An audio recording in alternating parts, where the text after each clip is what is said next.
India market invest মাইন্ডসেটে আপনাদের স্বাগত। যা চ্যানেল নতুন এসেছেন তাদের প্লিজ চ্যানেলটাকে সাবস্ক্রাইব করবেন, লাইক করবেন, বেল আইকনটা প্রেস করবেন, তার সাথে অল বাটনটা প্রেস করবেন, তাই নোটিফিকেশনটা কিন্তু সঙ্গে সঙ্গে আপনাদের কাছে গিয়ে পৌঁছাবে। এখন কিন্তু আমরা একটা ব্রেকিং নিউজ নিয়ে আলোচনা করতে চলেছি, যে ব্রেকিং নিউজের আভাস কিন্তু গতকাল একটা ভিডিওতে দিয়েছিলাম। তো সবার রিকোয়েস্টে কিন্তু এই ভিডিওটা তৈরি করতে চলেছি। ব্রেকিং নিউজটা কোন কোম্পানিকে নিয়ে? আদানি পোর্টকে নিয়ে। তো আদানি পোর্ট, দেখুন নামের মধ্যেই বুঝতে পারছেন কোম্পানিটা কী কাজ করে। কোম্পানিটা দেখুন এক বছরে কীরকম রিটার্ন দিয়েছে, এক বছরে 94% রিটার্ন দিয়েছে। আমরা যদি কোম্পানিটার 5 বছর রিটার্ন দেখলে দেখা যাবে 5 বছরে কোম্পানিটা 240% রিটার্ন দিয়েছে। তো এই 5 বছরের মধ্যে হিন্ডেনবার্গের ঘটনা কিন্তু 2021-এ হয়ে গেছে। সেখান থেকে কোম্পানিটা আদার্স যেসব আদানি গ্রুপের কোম্পানিগুলো আছে না, সেই সব কোম্পানিগুলো শার্পলি নিচে নেমেছিল। এই কোম্পানিটা কিন্তু কনসলিডেট করছিল, এবং যখন হিন্ডেনবার্গের কেসটা ভুল প্রমাণিত হয়েছে সুপ্রিম কোর্ট থেকে, তখন কিন্তু কোম্পানিটা আবার কামব্যাক করেছে এবং কোম্পানিটা নতুন হাই মেরে অনেকটা উপরে গেছে। তো কোম্পানিটা নিয়ে কী ব্রেকিং নিউজ পাওয়া যাচ্ছে, চলুন সেটা আগে দেখে নিই। তার পাশাপাশি অ্যানালাইসিস করার চেষ্টা করবো যে এই কোম্পানিটাতে কি ইনভেস্টমেন্ট করা যায়। চলুন আগে ব্রেকিং নিউজটা কি সেটা দেখি। স্যার, বিএসসির রিব্যালেন্সিং, যেখানে সেন্সেক্সের 30টা স্টক আছে, আদানি পোর্ট সেই 30টা স্টকের মধ্যে ঢুকছে, রিপ্লেসের কার বদলে? উইপ্রোর বদলে। তো উইপ্রো আর সেন্সেক্স 30-র মধ্যে কিন্তু থাকবে না, সেখানে কি ঢুকতে চলেছে? আদানি পোর্ট 24শে জুনের পর থেকে। এটা কে বলেছে? দেখুন, the operator of index said on May 24। তো মে 24-এ এই কথাটা আমরা জানতে পেরেছি যে 24শে জুন থেকে কিন্তু আদানি পোর্ট ঢুকবে, এবং সেই জায়গায় বাইরে যাবে কে? উইপ্রো। যেটা স্যার অবভিয়াসলি আদানি পোর্টের জন্য একটা গুড নিউজ, যেখানে বলছে কি ইনফ্লো হবে কত? $252 মিলিয়ন।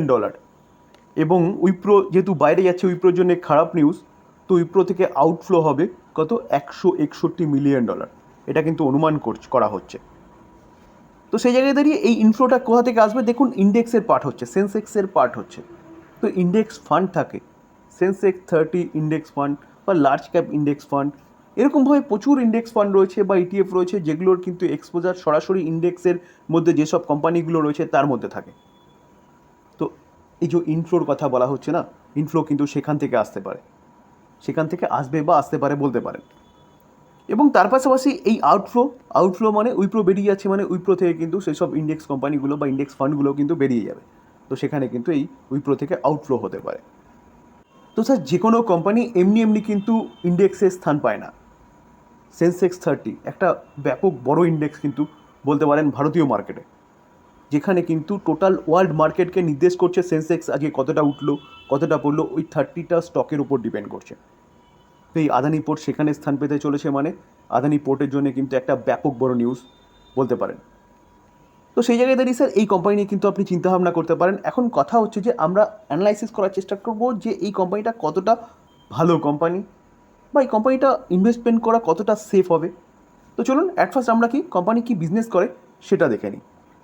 দেখুন, আদানি পোর্ট যে কোম্পানিটা, নাম শুনেই বুঝতে পারছেন যে কোম্পানিটা কী কাজ করে। এবং তার পাশাপাশি দেখুন, ইন্ডিয়ান মাল্টিন্যাশনাল পোর্ট অপারেটর, অর্থাৎ এই কোম্পানির আন্ডারে কিন্তু ভারতের অনেকগুলো পোর্ট রয়েছে। তার সাথে কোম্পানিটা লজিস্টিক কোম্পানি, অর্থাৎ লজিস্টিকেরও বিজনেস কিন্তু কোম্পানিটা করে, যেখানে কোম্পানিটা কি a subsidiary of Adani group. Adani গ্রুপের কিন্তু একটা সাবসিডারি, এবং ইন্ডিয়ার মধ্যে লার্জেস্ট প্রাইভেট পোর্ট অপারেটর, যার আন্ডারে, যার নেটওয়ার্ক কী বলছে 12টা পোর্ট এবং টার্মিনাল রয়েছে। দেখুন, এরিয়া দেখলে দেখা যাবে কোম্পানির এরিয়া কিন্তু ওয়ার্ল্ড ওয়াইজ, অর্থাৎ কোম্পানি শুধু ভারতের মধ্যে যে বিজনেস করছে সেরকম ব্যাপার নয়, ভারতের বাইরেও কিন্তু কোম্পানিটার বিজনেস রয়েছে। দেখুন, আমরা যদি প্রোডাক্ট দেখি তাহলে কোম্পানিটার প্রোডাক্ট একটু আগে যেটা বলছিলাম, port operator, port and shipping business কোম্পানিটার রয়েছে। তার পাশাপাশি মেরিটাইম, ট্রান্সপোর্ট, লজিস্টিক এবং ড্রেগিং বিজনেসও কিন্তু কোম্পানিটার রয়েছে। দেখুন, আদানি পোর্ট এবং গোডোট গ্রুপ একসাথে কোলাবোরেশনে 70-30 রেশিওতে কী করছে, যে এই যে ইসরায়েলের পোর্ট অফ হাইফা, এটা কিন্তু অ্যাকোয়ার করেছিল। সেখানে 70% আছে আদানি পোর্টের এবং 30% আছে গাডোট গ্রুপের।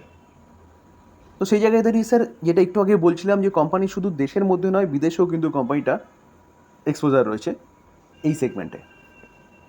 তো business sir well and good, এবং লং টার্ম সাস্টেনেবল বিজনেস, কারণ পোর্টের মাধ্যমেই কিন্তু দেশ বিদেশের যে ট্রেড হয় সেই ট্রেড কিন্তু হয়। ট্রেড মিনস বিজনেস, কিন্তু এই পোর্টের মাধ্যমে হয়। তো সেই জায়গায় দাঁড়িয়ে যত বিজনেস বাড়বে তত কিন্তু এই কোম্পানিটার ইনকাম বাড়বে। তো income long term sustainable income এবং ফিউচার ওরিয়েন্টেড বিজনেস বলতে পারেন।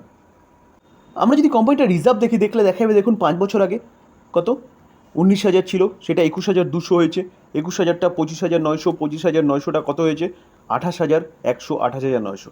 তাহলে কোম্পানির রিজার্ভ কিন্তু কন্টিনিউয়াসলি বাড়ছে। লং টার্ম বোরোয়িং দেখুন, লং টার্ম বোরোয়িং আছে কত 43,000 করোড় হচ্ছে কোম্পানিটার লং টার্ম বোরোয়িংও কিন্তু রয়েছে। শর্ট টার্ম বোরোয়িং আছে কত 6,000 করোড়। তো দেখুন বোরোয়িং নিয়ে ভাবার কিছু নেই, কারণ শর্ট টার্ম বোরোয়িংটা ফ্ল্যাকচুয়েট ম্যানারে থাকে, লং টার্ম বোরোয়িং হচ্ছে মেন। তো শর্ট টার্ম বোরোয়িং নিয়ে অতটা ভাবার কিছু নেই। আমরা যদি কোম্পানির ক্যাশ অ্যান্ড ক্যাশ ইকুইভ্যালেন্ট দেখি, তাহলে কোম্পানির কাছে ক্যাশ আছে কত, কোম্পানির কাছে ক্যাশ আছে কিন্তু 3,754 করোড়। তো স্যার আদানি গ্রুপের কোম্পানি, আদানি গ্রুপের কোম্পানির মধ্যে কিন্তু এটাই হচ্ছে একটা প্রবলেম, যে কি লং টার্ম বোরোয়িং, যেখানে লং টার্ম বোরোয়িং কিন্তু আদানি গ্রুপের প্রতি কটা কোম্পানির মধ্যে রয়েছে স্যার। আমরা যদি শেয়ার হোল্ডিং প্যাটার্ন দেখি, তাহলে মার্চ 2024 প্রোমোটার দেখুন 65.9% স্টেক হোল্ড করছে, এফআইস 15%, এফআইস কিন্তু কন্টিনিউয়াসলি তার স্টেক বাড়াচ্ছে, ডিআইএস 11.8% রয়েছে এবং পাবলিক দেখুন অনলি ফর 7.3% রয়েছে। অর্থাৎ বলতে পারেন এফআইস, ডিআইএস এবং প্রোমোটার মিলে অ্যাপ্রক্সিমেট কতটা স্টেক হোল্ড করছে, 92% স্টেক হোল্ড করছে। তো কেন হোল্ড করছে স্যার? কারণ স্যার কোম্পানি যে বিজনেস করছে সেই বিজনেসের কিন্তু দম আছে বলতে পারেন। দেখুন মিউচুয়াল ফান্ড 3%, 3.11%, এখানে 35 মিউচুয়াল ফান্ড রয়েছে। Foreign portfolio investor 13.80%, 591 foreign portfolio investor রয়েছে, যেখানে Goldman Sachs trust 2.66% stake hold করছে এবং এইচকিউজি পার্টনার তারা 1.41% স্টেক হোল্ড করছে। তার মধ্যে স্যার ইন্স্যুরেন্স কোম্পানিও রয়েছে, ইন্স্যুরেন্স কোম্পানি 8.52% স্টেক হোল্ড করছে। 20টা ইন্স্যুরেন্স কোম্পানি রয়েছে, তার মধ্যে এলআইসি একাই কিন্তু 7.86% স্টেক হোল্ড করছে। কেন হোল্ড করছে?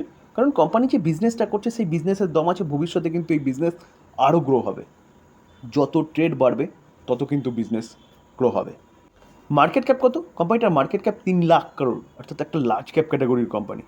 পি রেশিও 36.4 রয়েছে, যথেষ্ট ভালো পি রয়েছে। রিটার্ন অন ক্যাপিটাল এমপ্লয় এবং রিটার্ন অন ইকুইটি কিন্তু একদম ঠিকঠাক আছে। ফেস ভ্যালু 2 আছে, মানে পরবর্তীকালে স্প্লিট দিতে পারে। কোম্পানিটা সামান্য হলেও কিন্তু ডিভিডেন্ড পে করে, আর ডিভিডেন্ড সেই কোম্পানিগুলোই পে করে যেই কোম্পানিগুলোর বিজনেস থেকে কিন্তু প্রফিট করতে পারে। যেই সেগমেন্টে কোম্পানিটা কাজ করে সেই সেগমেন্টের নাম্বার 1 কোম্পানি, যার 3 লাখ করোড় হচ্ছে কোম্পানিটার মার্কেট ক্যাপ, আর JSW infra only for 57,000 crore হচ্ছে মার্কেট ক্যাপ। তার থেকে কয়েক গুণ বড় কিন্তু এই আদানি পোর্ট কোম্পানি। স্যার আমরা যদি 2020 থেকে কোম্পানির প্রফিট দেখি ইয়ার অন ইয়ার বেসিস, তাহলে প্রফিট 3,700 ছিল, সেখান থেকে 5,000, 5,000 থেকে একটু কমেছে 4,900। দেখুন 4,900টা আবার কোথায় এসছে, 5,300, 8,100। তাহলে কোম্পানি বিজনেস কিন্তু ভালো করছে বলতে পারেন।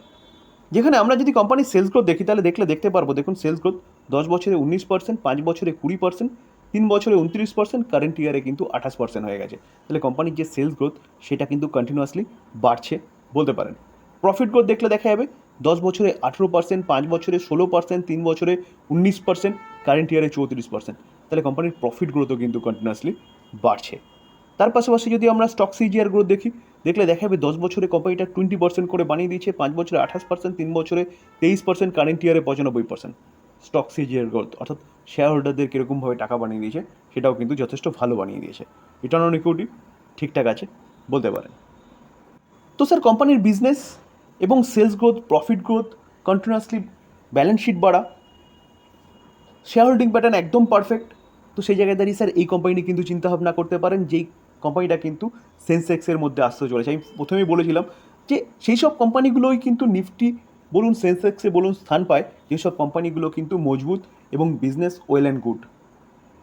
কারণ যারা অ্যানালাইসিস করে নিফটি বা সেন্সেক্সে হচ্ছে কোম্পানিগুলোকে ঢোকায়, তারা কিন্তু আমাদের থেকেও অনেক বড় র্যাঙ্কের লোক। তো সেই জায়গায় দাঁড়িয়ে স্যার এই কোম্পানি কিন্তু আপনি চিন্তাভাবনা করতে পারেন লং টার্ম ইনভেস্টমেন্টের জন্য বেস্ট কোম্পানি এই সেক্টরের। তো স্যার ডিসক্লেমার দিয়ে রাখি যে কোম্পানি নিয়ে ভালো নিউজ পাওয়া যাচ্ছে, তার জন্য কোম্পানি নিয়ে নিউজটা কভার করলাম এবং কোম্পানিটা নিয়ে অ্যানালাইসিস করার চেষ্টা করলাম। এটাকে লার্নিং হিসেবে নেবেন, একদম বাই সেল রেকমেন্ডেশন নয়, কারণ আমি সেবি রেজিস্টার্ড পার্সন নই। এখান থেকে লার্নিং নিয়ে আপনি স্বাধীনভাবে চিন্তাভাবনা করবেন এই কোম্পানিটা ভালো কি না, এই কোম্পানিতে ইনভেস্টমেন্ট করা যায় কি না, বা আপনি আপনার ফাইন্যান্সিয়াল অ্যাডভাইজারের সাথে কিন্তু কথা বলে নেবেন। আলোচনা এই পর্যন্ত। যদি আলোচনা ভালো লাগে, যারা চ্যানেল নতুন এসেছেন তাদের বলবো প্লিজ চ্যানেলটাকে সাবস্ক্রাইব করবেন, লাইক করবেন, বেল আইকনটা প্রেস করবেন, তার সাথে অল বাটনটা প্রেস করবেন, তার নোটিফিকেশনটা কিন্তু সঙ্গে সঙ্গে আপনাদের কাছে গিয়ে পৌঁছাবে। থ্যাংক ইউ, ভালো থাকবেন।